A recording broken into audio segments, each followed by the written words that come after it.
ओम शांति।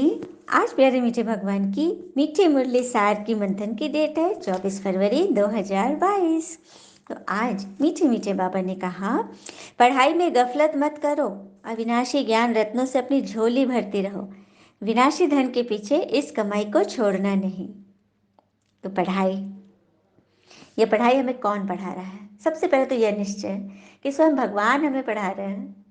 और क्यों पढ़ा रहे हैं? ताकि हमारे अंदर जो कमी कमजोरियों का एकदम सैलाब है ना, उनसे छुड़ाने के लिए। कमी कमजोरी अर्थात क्या, क्यों, कैसे, ऐसे वैसे, किसी दर्द में, किसी हर्ट की फीलिंग में आना, क्वेश्चन कर लेना, इन सब को छुड़ाने के लिए, क्योंकि इससे आत्मा पर दाग पड़ता है। और आत्मा पे दाग पड़ता है तो फिर उसका तन पर असर होता है, और मन और तन जहाँ डिस्टर्ब हुए तो फिर धन पे असर होगा, सफलता नहीं मिलेगी। हम्म तो ये सफलता चाहिए तो मन को दुरुस्त करो, मन पर से एक एक दाग हटाते जाओ।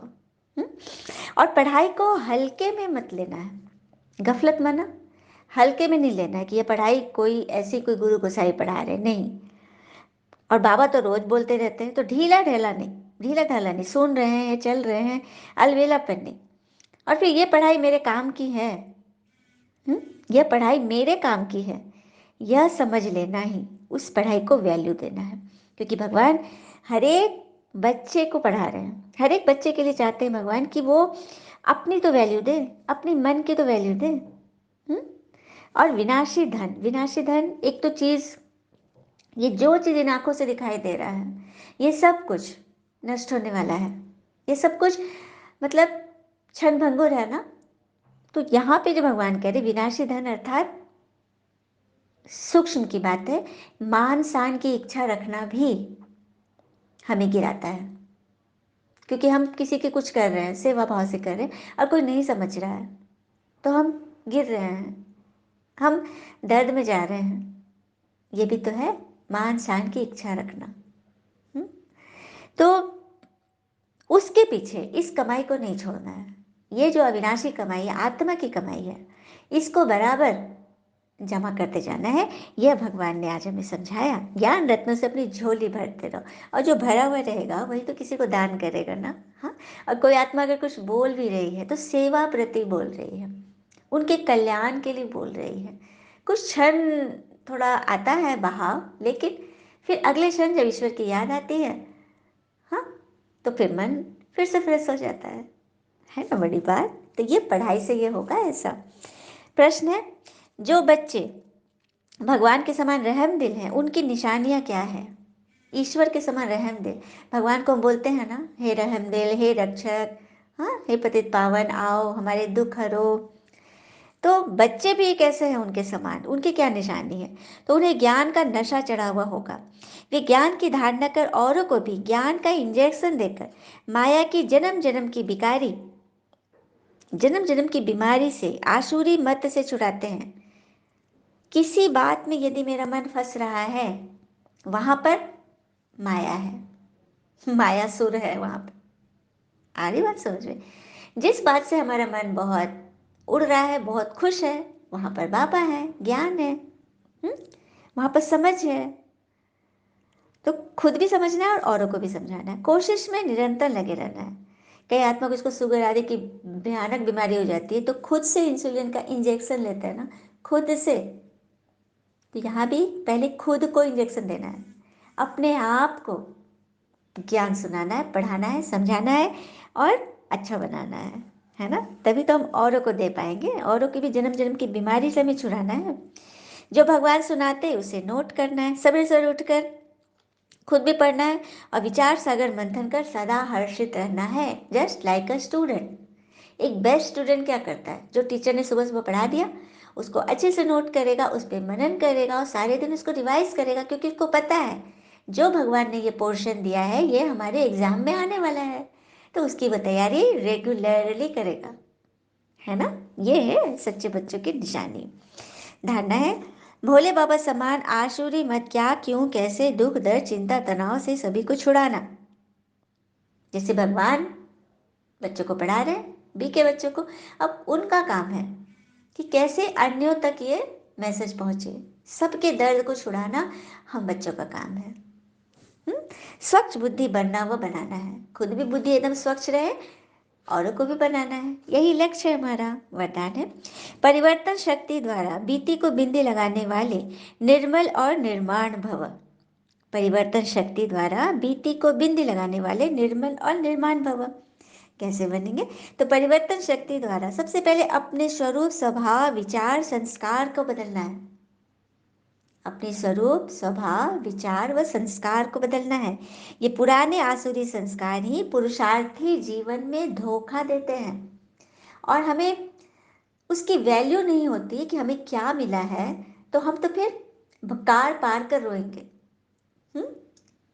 जब हमको सब कुछ मिला, हमारे पास खजाने हैं और हम उसकी वैल्यू नहीं समझ, हम उसको कौड़ी के मिसल समझ रहे हैं, तो जब बाद में पता चलेगा तो क्या हाल होगा? जैसे कि उस किसान का हुआ। एक बार की बात है, एक बार एक राजा जंगल में शिकार खेलते खेलते बहुत आगे निकल गया, काफी आगे, अपनी सेना सेना से बहुत पीछे मतलब आगे बढ़ गया, जंगल में भटक गया। अब उसको भूख प्यास भी सता रही है, कहाँ जाए? अचानक उसे देखा ये झोपड़ी में एक लाइट जल रहा है, तो वहां पहुंचा तो देखा कि वो एक लकड़हारे का झोपड़ी है, जो जंगल से लकड़ियां काटता है, वहीं पर झोपड़ी बना के रहता है। तो लकड़हारे ने देखा कि राजा जी आए हैं, तो उसको अच्छे से खिलाया पिलाया, स्वागत जो उसके पास था अच्छा से स्वागत किया, और उनको जंगल से निकलने का रास्ता भी साथ लेकर के जंगल से बाहर निकाला। राजा तो इतना खुश हो गया, बहुत खुश, बोला कि तुम मेरे राजमहल आना। तो जी महाराज। और कुछ दिन बीत गए, जब लकड़हारे को याद है कि राजा जी ने बुलाया था, तो वो चला गया राजा जी के पास। तो राजा जी ने बोला कि मैं तुम्हें, तुमने उस दिन मेरी जान बचाई, मेरी रक्षा की, तो मैं तुम्हें अपने एक जंगल, पूरा जंगल तुम्हें मतलब इनाम में दे रहा हूँ। बता दिया फलना वलना, तुम वहां पहुंच जाना, वो सारा जंगल के सारे पेड़ तुम्हारे हैं। तो बड़ा खुश हुआ। तो फिर राजा तो फिर दे दिया, उसके बाद भूल गया। कुछ दिन बीत गए, 6 महीना, 8 महीना बीत गया, तो राजा को एक बैग याद आया। कह रही, मैंने किसान को वो जंगल अपना दिया था, तो बड़ा रिच हो गया होगा, एकदम अमीर हो गया होगा, चलो देखता हूँ। तो उस जंगल में पहुंचा जहाँ राजा ने उसको दान दिया था। तो वहां देखा कि अब जंगल के तो पेड़ सब बहुत सारे नहीं हैं, अब 2 4 5 10 पेड़ बचे हैं, और वहां पे बैठ कर हाथ पे हाथ धर कर बैठा हुआ है वो लकड़हारा। तो बोला कि और उसी तरह से फटे हाल में कुछ नहीं फर्क पड़ा। तो राजा को बड़ा आश्चर्य लगा, तो वो पूछा, कह रहे, तुमने क्या किया, ये सब पेड़ कहाँ गए? तो ताकि क्या करता, मैं तो लकड़हारा हूँ, आपने मुझे जंगल दिया, मैं पेड़ों की जला करके उसका कोयला बना कर कोयला बेचा।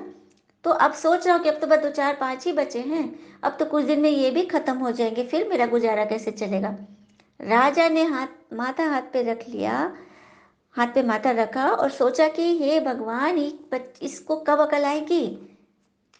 फिर उसने बोला कि अरे, तुम्हें पता नहीं है ये किस चीज का जंगल था? ये चंदन के पेड़ों का जंगल था, और तुमने चंदन को जला करके कोयला बना दिया, उसकी सारी वैल्यू खत्म कर दी। तो बोला, चंदन? तो हाँ हाँ, जाओ ये टुकड़ा का देखो, मोल देकर आओ कि कितना इसका दाम है। तो एक टुकड़ा काटा हो गया वहाँ, इसको पता ही नहीं था कि चंदन कितने में बिकता है, पता ही नहीं था। तो गया वहाँ, तो एक व्यापारी से बोला कि ये लकड़ी है। तो वो थोड़ा तेज था, तो उसने बोला कि कितना दाम देंगे? तो उसने बोला कि मैं इसका तुम्हें 10 रुपया दूंगा। तो ये बोला कि 10 रुपया? चौंक गया एकदम। तो व्यापारी सोचा कि अरे बाप रे, ये लगता समझ गया है कि मैं इसका कम मोल आंक रहा हूँ, तो ठीक है 50 रुपया। फिर ये चौंका, 50 रुपया। तो फिर वो 100 बढ़ाया। मतलब कहने की बात है कि ये चौंक रहा था इसलिए कि इतनी सुन टुकड़ा का ये 10 रुपया 50 रुपये दे रहा है, इसलिए वो आश्चर्य में चौंक रहा था। और वो समझ रहा था कि ये दाम गलत लगा रहे हो, तो ये भड़क रहा है। हाँ, तो इस तरह से जब उसको 100 रुपये मिले, तब वो समझा कि अरे बाप रे, इतनी छोटी सी चंदन का इतना ज्यादा दाम है। और वहीं पर वो एकदम दहाड़े मार मार के रोने लगा कि मैंने क्या किया, मैंने तो पूरा लुटा दिया। जब उसको रियल वैल्यू समझ में आई, तो देखा, देखा, तो भगवान ने हमें ये जीवन दिया है, ये चंदन के समान वैल्यूबल है।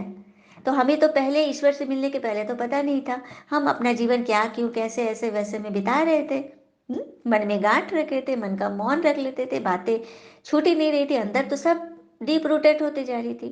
तो अब जो थोड़े के चंदन के पेड़ बचे हैं, अब तो पूरा उम्र निकल गया ना, थोड़े से जो दिन बचे हैं उसको तो संभाल लें, उसकी तो वैल्यू लगाए कि भगवान ने ये हमें किस लिए दिया है। तो पढ़ने और पढ़ाने के लिए, अच्छा बनने व बनाने के लिए, आत्मा का कल्याण करने व कराने के लिए। तो ये है परिवर्तन शक्ति द्वारा। जिस दिन उसको समझ में आया कि मुझे बदलना है, उस दिन से वो उसका जीवन बदल गया। स्लोगन: मस्तक पर स्मृति का तिलक सदा चमकता रहे, यही सच्चे ज्ञानी की निशानी है। मस्तक पर स्मृति का तिलक, कि हमें पढ़ाने वाला कौन है? भगवान हमें पढ़ा रहे, भगवान हमें चला रहे, भगवान हमारा कल्याण करने आए हैं, इस स्मृति में सदा रहेंगे तो यही है सच्चे ज्ञानी बच्चों की निशानी। अच्छा, ओम शांति। शुक्र मीठे बाबा और बाबा के प्यारे प्यारे बच्चे। All is well that ends well. ओम शांति।